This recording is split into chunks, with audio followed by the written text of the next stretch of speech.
Merci beaucoup, mesdames et messieurs, chers téléspectateurs, partout où vous êtes. Tout petit na mabino, mokolomola, ote ya mabota mabino. Ndenge tolobelaka bino tozalaka toujours na ba investigation pona koyeba nini ezali koleka na kati ya République démocratique du Congo pona nini te na kati ya province na biso ya Bazwele mingi na kati ya ngumba ya biso ya Buta. Lelo tokomeka bongo kolobela bino na oyo wapi ye asalaki mobembo kuna na mboka mokonzi Kisasa ezalaki bongo ye mwana mboka Faustin Masikini Ewale oyo azali président ya conférence des chefs d'établissement supérieur universitaire et recherche scientifique et innovation et sursi Bazwele na beaucoup oya kindaki bongo kokutana na mama mokambi oya tali bongo mambi ya matea na kati ya ekolo na biso Congo démocratique nde tokomeka biso na bino baso kolanda masolo oyo wapi ye mwana mboka Faustin Masikini Ewale asalaki bongo na bapanzi sango ya etuka ya biso ya Bazwele mingi peza awa na kati ya ngumba ya biso ya Buta kasi na chaîne na bino Buta 24 Info bokomeka epe kolanda nyonso oyo wapi elikanaki kuna liboso ya bapanzi sango tomeka epe kolanda na biso na bino banson toeba tina na mobembo na ye omboka mokonzi nzokande masolo yango ekozala bongo na lokota ya lifalase biso na bino banson tolanda masolo wana. Merci beaucoup.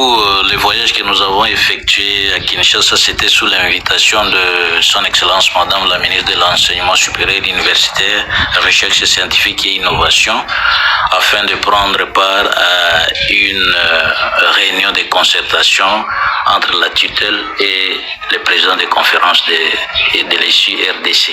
Donc c'était pour ça que nous avons quitté ici urgemment pour Kinshasa. Oui, le motif de cette réunion de concertation, s'il faut dire, la problématique est partie de notre conférence du Bazwele. C'est un secret de polichinelle, tout le monde sait que le secteur ici, Bazwele, est en train de vivre le moment le plus compliqué de son histoire, où ce secteur n'est plus bien géré. Et à partir de ces désordres, il a plu à son Excellence Madame la Ministre de prendre une décision de fermer les auditoires délocalisés et établissements fantômes se trouvant dans la province de Bazwele. Et les documents nous ont été envoyés au niveau de la conférence ici pour les instruire. Et nous avons invité ces gens pour les notifier. Et malheureusement, après notification, certains coopérants de ces auditoires fermés se sont retirés pour se retrouver à la radio communautaire, saper la décision de Madame la ministre, saper la ministre, saper la conférence, et l'information de toutes ces histoires sont remontées au niveau du cabinet par d'autres voies que nous ne maîtrisons même pas. Et c'est une situation qui a vraiment terni l'image de notre province dans le secteur de l'éducation du niveau supérieur et universitaire. Et c'est ce qui a poussé Madame la ministre à convoquer une réunion de concertation d'urgence entre les cabinets du ministre et ses experts d'un côté et de l'autre, le 26 président des conférences de l'ESU de la RDC pour parler un peu de l'état des lieux de l'ESU en RDC. Et voilà, c'était ça le problème. Et pour moi, j'avais reçu cette invitation un certain samedi, le 27. Or, la réunion devait se tenir les jeudi, le 5 mars. Et avec le programme de vol ici, j'avais déjà perdu l'espoir d'y être. Qu'à cela était, nous avons laissé les requêtes dans nos agences d'aviation qu'au cas où il y aura vol, qu'on nous fasse signe.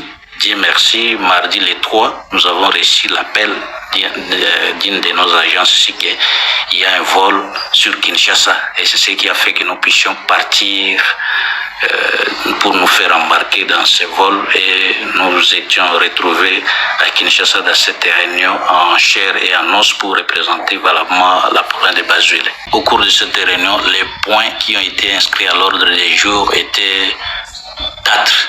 Premièrement, c'était du fonctionnement et problématique des auditoires délocalisés et établissements fantômes. C'était le premier point qui nous avait consommé presque la moitié du temps de notre rencontre. Et deuxièmement, c'était les volets numériques où beaucoup de choses ont été également décrites, entre autres la carte nationale d'étudiants à numéro unique. Et il y a eu aussi comme troisième point la problématique des paiements des quotités Et enfin, il y a eu ce qu'on appelle les activités prioritaires à venir. Donc c'était les 4 points. Mais votre question me renvoie au premier point. Quelles sont les résolutions qui ont été prises? Il y en a eu beaucoup, mais je ne saurais pas tout citer. S'il faut de manière isolée. D'abord, votre conférence du bas juillet a été félicitée, a été plébiscitée, a été ovationnée lors de cette rencontre à cause pour sa perspicacité et aussi bravoure dans la réalisation de ses attributions en province, parce que nous avons quand même fait un travail très sérieux et d'autres collègues présidents des conférences ont été invités à suivre notre exemple pour espérer demain ramener les RDC sur les rails et rayonner ainsi la vision du chef de l'État en matière de l'éducation du niveau supérieur et universitaire. Donc le bas juillet des frères maristes a été en l'honneur dans cette rencontre. Et parmi les résolutions, il y avait aussi des conférences qui étaient amorphes, qui ne fonctionnaient pas, même les bureaux incomplets.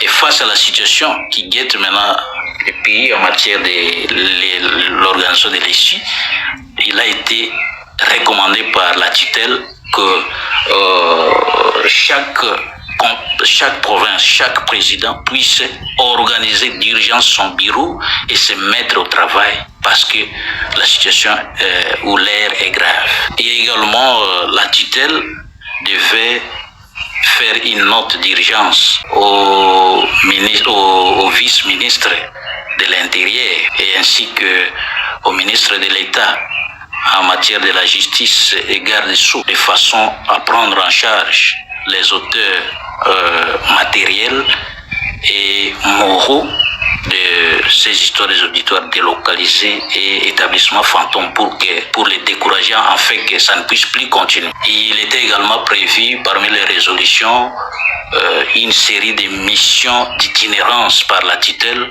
dans chaque conférence pour marteler, pour palper du doigt et marteler sur ces mauvais comportements-là de désacraliser l'ESU dans les coins et recoins de la RDC.